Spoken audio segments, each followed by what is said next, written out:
Ladies and gentlemen, it is my pleasure to introduce my mother, the leader of the Badass Women's Council, Rebecca Fleetwood Hession.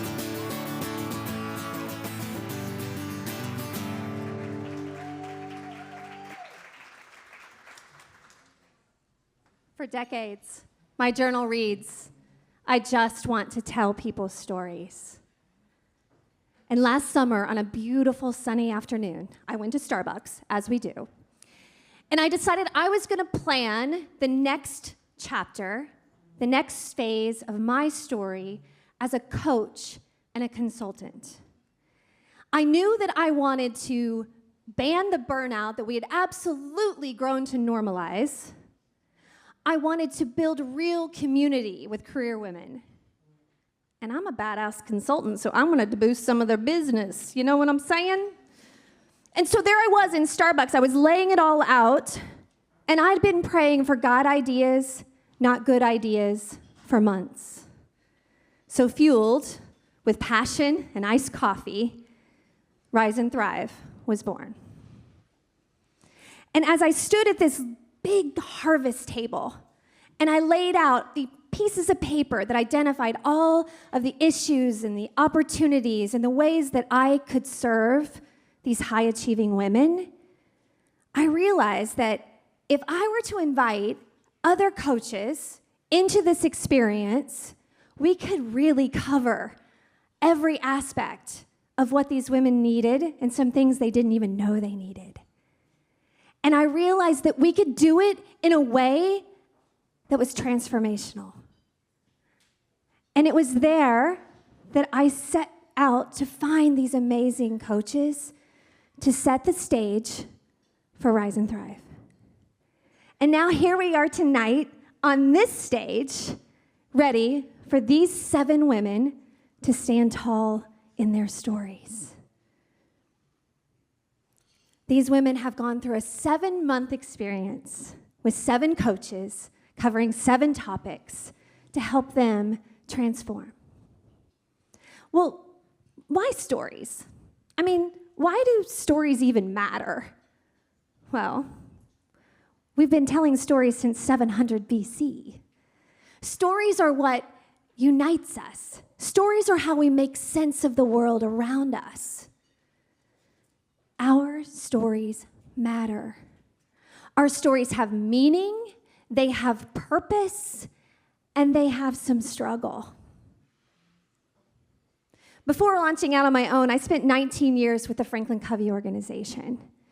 And in the middle of a really badass career, I was invited to our Western region to talk about my sales success. And it was in that meeting that, I shared all about sales pipeline and all the salesy kind of stuff about why I was so successful. It's so awkward when that happens. And then I said, does anybody have any questions? And I don't remember the question specifically. It was something like, how do you do this year over year? But I absolutely remember my response.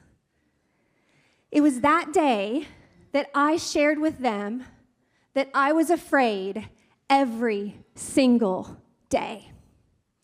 That every day I woke up and I thought, this was the year that they find out that I'm not good enough. This is the year they find out it was all just a fluke. This was the year I was not going to be able to keep up. And I looked at their faces. And the shock and awe in their faces wasn't because I was a misfit. What I saw on their faces that day was gratitude and relief. And then the questions really started pouring in. Really? You're afraid? You too? What are we going to do about it? Will it ever end?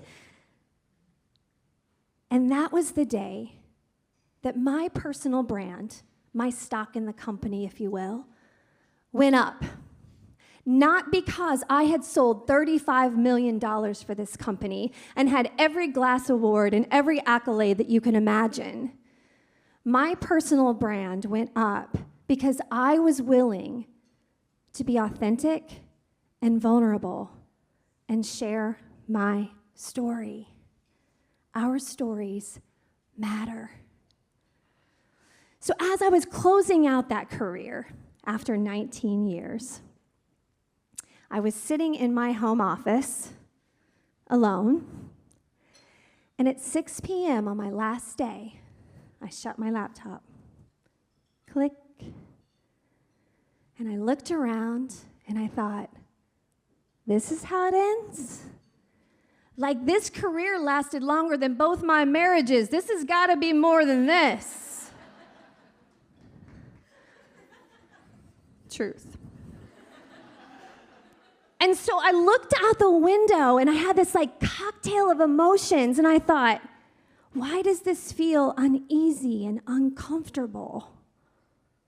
So I did what every badass woman does when they're feeling pissed and a little dissed. I went to my kitchen counter and I poured a really tall glass of Cabernet because I was fixing to whine about it, right? And I sat there at my counter thinking about this experience. And I thought, hold on. I am the same person that sold $35 million. I chose to leave. Why was I feeling so in that moment? I had been given all kinds of thank yous. They had begged me to stay. They'd said everything that needed to be said because I gave a 6-month notice. It was a long-ass goodbye, y'all. I needed lots of time to transition clients and say goodbyes. This was not a last-minute decision. So why was I sitting there feeling so uneasy? I mean, I chose to leave. I wanted to go out on my own, free to be me, all the things, but it just felt really quiet and lonely. And I thought, hold on. I am still that same person that sold $35 million. That didn't stop or end because I shut the laptop. And then it hit me. I needed to choose to use my unique gifts, talents, and abilities in another way. We don't leave them back at the job. We go and we give them in a new way.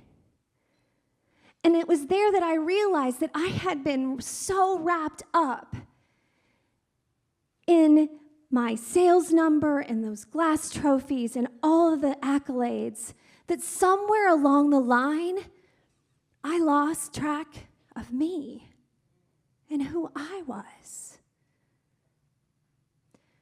So I had to keep just working through this thing, and I realized, okay, you're still badass. Don't panic. Now you just go give those gifts in another way.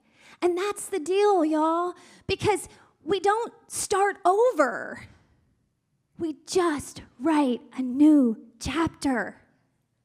We write a new chapter if we change companies. We write a new chapter if we change roles. We write a new chapter if we start our own business. We can even write a new chapter in retirement. We still have all of those unique gifts, talents, and abilities that we need to go and give and serve and share with who needs those from us.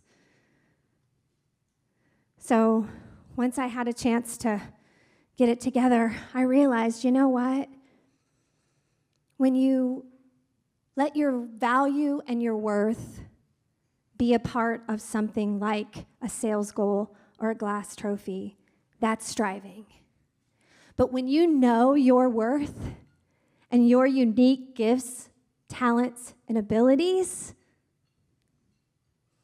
that's thriving. Yes!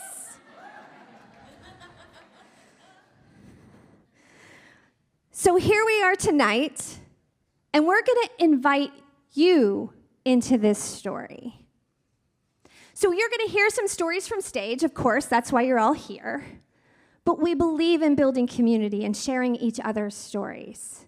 So we've provided some things on your table for discussion cards we'll get to in a little bit, but please know that there will be an opportunity tonight for you all get to meet each other and share some of your stories, because that's what we really want to do tonight, is build community. We want to make sure that you leave here tonight knowing that we are a part of this with you. Sound good? Awesome.